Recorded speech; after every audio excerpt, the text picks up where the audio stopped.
Bonjour à tous et bienvenue sur Radio Gazou. Aujourd'hui, on va s'intéresser à l'exercice 8, qui est l'exercice de la deuxième séance d'exercice. Alors, on dit que l'eau sort d'un tuyau d'incendie à une vitesse de 18 mètres par seconde, et on nous demande quels sont les deux angles d'orientation possibles du tuyau pour que l'on atteigne un point situé à 30 mètres de distance et à la même hauteur que le bec du tuyau. Alors, effectivement, si je dessine la trajectoire de mon jet d'eau, si je lance mon jet d'eau avec une trajectoire avec un angle de 45 degrés, j'aurai la trajectoire la plus longue.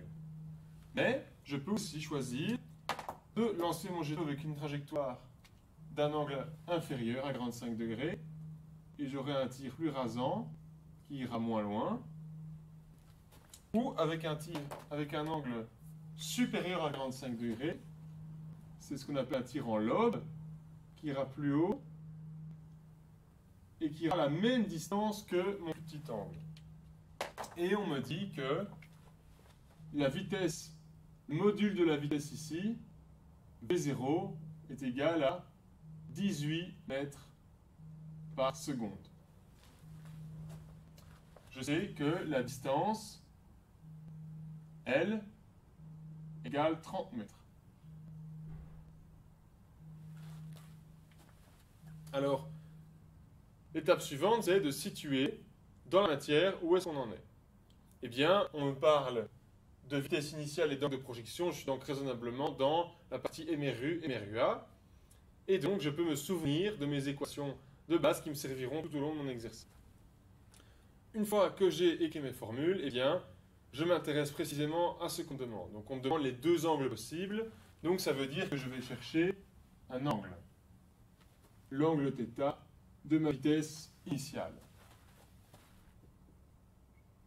Et les informations qu'on me donne, c'est que après le temps de trajet de mon jet d'eau, il atteint un point à distance de 30 mètres en X et de 0 mètres en Y, puisqu'il est à la même hauteur que le point de départ. Je peux donc reprendre mes équations pour la position et écrire que L est égal à x0, donc 0, plus V0x, ça va être V0 cos θ, fois t, tc le temps de chute, le temps de parcours si on préfère, pour l'équation x, voilà, et pour la position y, eh bien 0, puisqu'au final je retombe à 0, égale 0, ma position de départ, plus V0y, donc V0 sin θ, toujours fois tc, moins g demi, tc au carré. Et donc, je me retrouve avec un système d'équations, de deux équations à deux inconnues. Et ici, mes deux inconnues, ce sont bien l'angle θ et le temps de chute tc. Quand je me retrouve avec un système de deux équations à deux inconnues, eh bien, d'abord, j'exprime une inconnue en fonction de l'autre, souvent en utilisant l'équation la plus simple, et puis je remplace. Donc ici, je prends l'équation la plus simple où il n'y a pas de carré, et je peux écrire que TC est égal à L sur V0 cos θ. Ensuite, je remplace la valeur de TC dans ma deuxième équation, et j'ai donc 0 égale V0 sin θ fois TC, donc fois L sur V0 cos θ, moins G demi, TC au carré, donc, fois L carré sur V0 carré, cos θ carré. Une fois que j'ai remplacé, eh bien, je peux déjà en partie simplifier mon problème.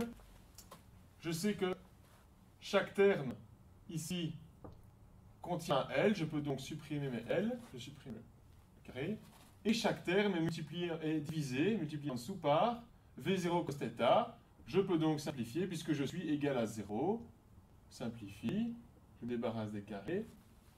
Et maintenant, je vais pouvoir isoler d'un côté mes termes qui contiennent la variable que je ne connais pas, θ, et de l'autre côté, les autres termes.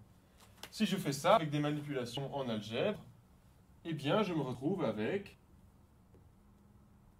2 cos θ sin θ qui est égal à GL sur V0 au carré. Alors, ici, j'ai besoin d'une petite astuce mathématique, une astuce trigonométrique. Quelque chose à savoir, c'est une formule. Il faut connaître le fait que, eh bien, attention, quand j'ai un angle alpha, eh bien, 2 cos alpha sin alpha, c'est égal à sinus de 2 alpha. Et donc, je me retrouve bien avec l'équation ici, sinus de 2 θ égale GL sur V0 au carré. Alors, pour résoudre cette équation, eh bien, je vais utiliser la sinus. J'ai deux solutions, en fait. La première, celle dont tout le monde se souvient tout de suite, qui va être 2 θ égale, eh bien, arc sin de GL sur V0 au carré. Et donc, θ égale arc sin de GL sur V0 au carré sur 2. Et la deuxième, qui est plus difficile à se rappeler, mais qui est tout aussi importante, 2θ' égale à 180 degrés moins arc sin de GL sur V0 carré. Ce qui me donne donc θ' égale 90 degrés moins arc sin de GL sur V0 carré sur 2. Alors, pourquoi est-ce que j'ai ces deux solutions? Eh bien, si on se souvient, si on reprend le cercle trigonométrique, je dessine ici, avec l'axe vertical, l'axe horizontal, qui représente le sinus et le cosinus, je dessine mon cercle. Ici, j'ai 0 degré, 90 degrés, 180 degrés, 270 degrés. Eh bien, si j'ai un certain angle alpha, son sinus est donné par la projection sur l'axe vertical. Donc, là où mes pointillés tombent quand je vais tout droit en direction de l'axe vertical. Mais si on regarde, en fait, eh bien, il y a un autre angle qui va donner le même sinus. Si je continue mes petits pointillés, eh bien, j'observe que j'ai bien un deuxième angle qui va me donner le même sinus. Et cet angle, en fait, si je regarde ici, eh bien, c'est la même chose, c'est alpha. Et donc, l'angle total, ici, va bien être 180 degrés moins alpha.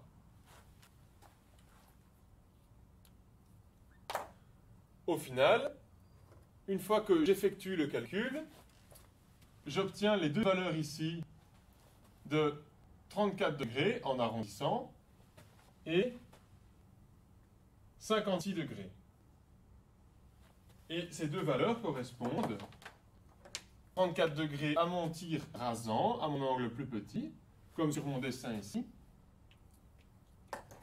tandis que 56 degrés correspondra à mon angle, mon tir en lobe, c'est-à-dire la trajectoire rouge sur mon dessin ici. Et alors on peut constater que, eh bien, comme on sait que le tir le plus rapide, celui qui a la portée la plus lointaine, c'est celui avec un angle de 45 degrés. Eh bien, je constate que mon angle de tir rasant 34, c'est 45 moins 11. Or, mon angle de tir en lobe, c'est 45 plus 11. On a donc bien que les deux angles possibles sont éloignés chacun du même nombre de degrés d'un angle de l'angle 45 degrés. C'est tout pour cet exercice 8, et on se retrouve dans un autre épisode de Radio Gazou pour d'autres explications.